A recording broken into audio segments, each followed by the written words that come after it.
সাজলে বাপের নাম। এই সাজগোজটা যদি আমি আরো 5 বছর আগে থেকে শুরু করতাম, তাইলে এখন আমার অবিবাহিত হয়ে বসে থাকা লাগতো না। আমার কি কথা ছিল তোমাদের এই সংসারে থাকার? আমার এখন নিজের সংসার থাকতো, 4-5টা বাচ্চা কাচ্চা থাকতো। তা না, আমি এখন এখানে পড়ে আসি। তোর বিয়ে তো তোর জন্যই হয় নাই, কম পাত্র তো তুই বাঁচিস নাই। তুই প্রত্যেকটা ছেলের খুদ বের করতি না? বিসিএস ক্যাডার থেকে শুরু করে বড় বড় ব্যবসায়ী কে তোকে দেখতে আসে নাই? তুই কি করতি? সবাইকে রিজেক্ট করতি। এ বেশি ফর্সা, এ খাটো, এ কালো, এ বেশি লম্বা, প্রত্যেকটা ছেলে তুই খুদ বের করতি না? খালি দোষ আর দোষ, দোষ আর দোষ। আর শোন, তুই যতগুলো ছেলেকে রিজেক্ট করছিস, তাদের যদি আমি এক লাইনে দাঁড়া করাতে পারতাম না, একটা বয়েজ হোস্টেল খুলতে পারতাম। আচ্ছা, মানতেছি আমি তখন একটু বাছাবাছি করছি, কিন্তু তোমরা এগুলো অ্যালাউ করছো কেন? তোমরা জোর করে হাত পা বেঁধে আমার বিয়ে দিয়ে দিতে পারতা না? যাই হোক, যা হয়ে গেছে হয়ে গেছে। এখন তোমরা আমাকে একটা বিয়ে করায় দাও। আমার বিয়ে করাটা তো খুব জরুরি। যেমন খুশি তেমন ছেলে হোক, আমার কোনো কিছুতে সমস্যা নাই। একটা হাত পা না থাকলেও কোনো প্রবলেম নাই, একটু অ্যাডজাস্ট করে নেবো। তোমরা একটু বিয়ে করায় দাও না আমার। হায় আল্লাহ, মিনু, তুই দেখি বেহায়া নির্লজ্জ হয়ে গেছিস। এভাবে কেউ বিয়ের কথা বলে? তো কিভাবে বলবো? তোমরা তো আমার কোনো বিয়ে দিতে পারতেছো না। এদিকে তুলি পিচ্ছি একটা মেয়ে, ওর বিয়ে ঠিক করে ফেলতেছে, আমার কোনো বিয়ে হচ্ছে না। হেই, তুই যে আমার মেয়ের কথা বলতেছিস, আমার মেয়েকে অল্প বয়সে বিয়ে দিতে চাচ্ছি তোকে দেখেই। আমি চাই না আমার মেয়ের জীবন তোর মতো হোক। আম্মু, হ্যাঁ, তুই চুপ থাক। হ্যাঁ শোন, আমি চাই না আমার মেয়ের চোখ ফুটলে তোর মতো এরকম রিজেক্ট করা শিখুক বা আমাদের মুখে মুখে তর্ক করা শিখুক। মেয়ের গতকালকে 18 বছর হয়েছে, তাই আমি এখন থেকে চিন্তা করছি, এখন থেকে পাত্র দেখা শুরু করব। আল্লাহর দোহাই লাগে রে বোন, তুই সাজগোজ বাদ দে, আমার মেয়েটাকে সাজা, পাত্র পক্ষ করে চলে আসবে। আচ্ছা আমি সাজাইতেছি, তুমি যাও তো, টেনশন করো না, রেডি হয়ে যাবে। তুই দাঁড়া, তুই তো এমনিই সুন্দর, তোর মেকআপও লাগে না ঠিকই।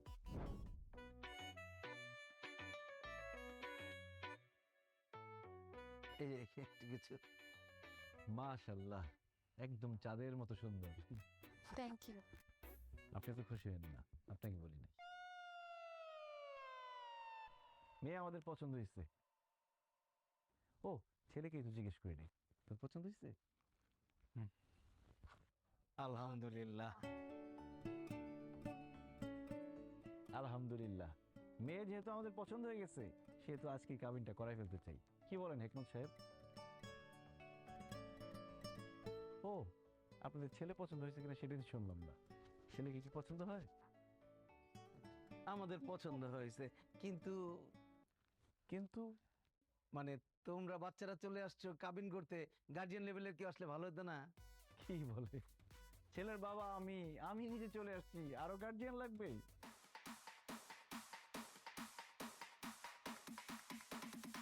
ছেলের বিয়ের জন্য বাবাই তো যথেষ্ট, তাই না হেকমত সাহেব? বাবা মানে মানে তো তুমি মানে তুমি, আরে আমি তো মনে করছি তুমি সর্বোচ্চ ছেলের বড় ভাই। বাবা বাবা হলেন কিভাবে আপনি? বিআই সাহেব, আপনি তো ভীষণ রসিক মানুষ।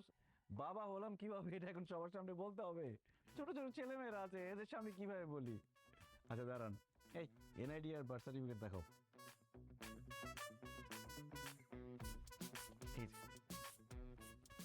আরেকটা আমার কাছে। এই যে আমাদের দুইজনের এনআইডি, আর এই যে আমার ছেলের বার্থ সার্টিফিকেট, দেখেন।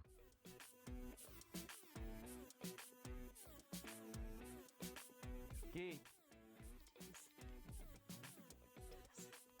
এবার বিশ্বাস হয়েছে যে আমরা পিতা পুত্র? আসলে আপনাকে দোষ দিয়ে লাভ নাই, সবাই এরকম কনফিউজ হয়ে যায়, ভাবে আমরা দুই বন্ধু অথবা বড় ভাই ছোট ভাই। আসলে আমাদের বংশের ট্রেডিশনটা এরকম, আমরা অল্প বয়সে বিয়ে করি, অল্প বয়সে বাবা হই, যাতে করে আমরা নাতির ঘরে পুতি, পুতির ঘরে নাতি এরকম দেখতে পারি। যেমন আমি বিয়ে করেছিলাম যখন, তখন আমার বয়স ছিল 21 বছর 1 দিন, আর আমার ছেলের বয়স এখন 21 বছর 10 দিন। এই যে 9টা দিন পিছিয়ে গেল, পরীক্ষা চলতেছে এই জন্য বিয়েটা করতে পারে নাই।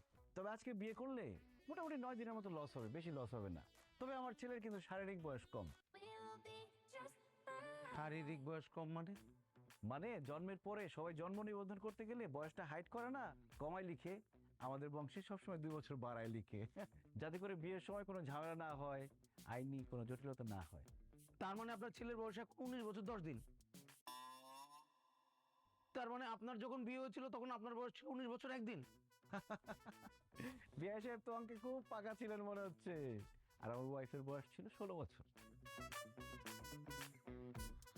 তা আপনার ওয়াইফকে নিয়ে আসলেন না? মানে জিসানের আম্মাকে নিয়ে আসলে ভালো হতো। উনি কোথায়? জিসানের জন্মের সময় ওর মা মারা যায়। তাহলে আপনার মা নিয়ে আসতেন। আমার জন্মের সময় মারা গেছে আমার আম্মা। এতে মারা যাওয়া ফ্যামিলি। অল্প বয়সে বিয়ে করলে বাচ্চা জন্ম দেওয়ার সময় মায়ের তো একটা মারা যাওয়ার চান্স থাকে। মানে এমন মারা যাওয়া ফ্যামিলির মধ্যে আমার মেয়েকে আমি কেন বিয়ে দিতে যাব? না না না, এই তো ঝামেলার ফ্যামিলি। আমাদের মেয়েরও তো অল্প বয়স, মাত্র 18 বছর একদিন হয়েছে। এইখানে তো আমরা আমাদের মেয়েকে বিয়ে দিতে পারি না, মারা যাবে। এ বিয়ে ক্যান্সেল, আমি রাজি না। আমি রাজি।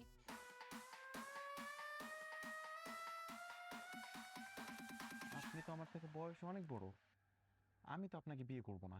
আরে দূর বোকা ছেলে, তোমার কথা বলছি নাকি? তোমার বাবাকে আমার পছন্দ হয়েছে।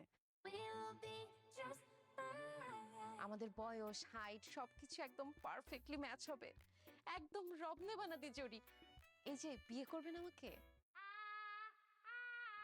তোমার বোনকে সামলাও, বাণিজ্য সব শেষে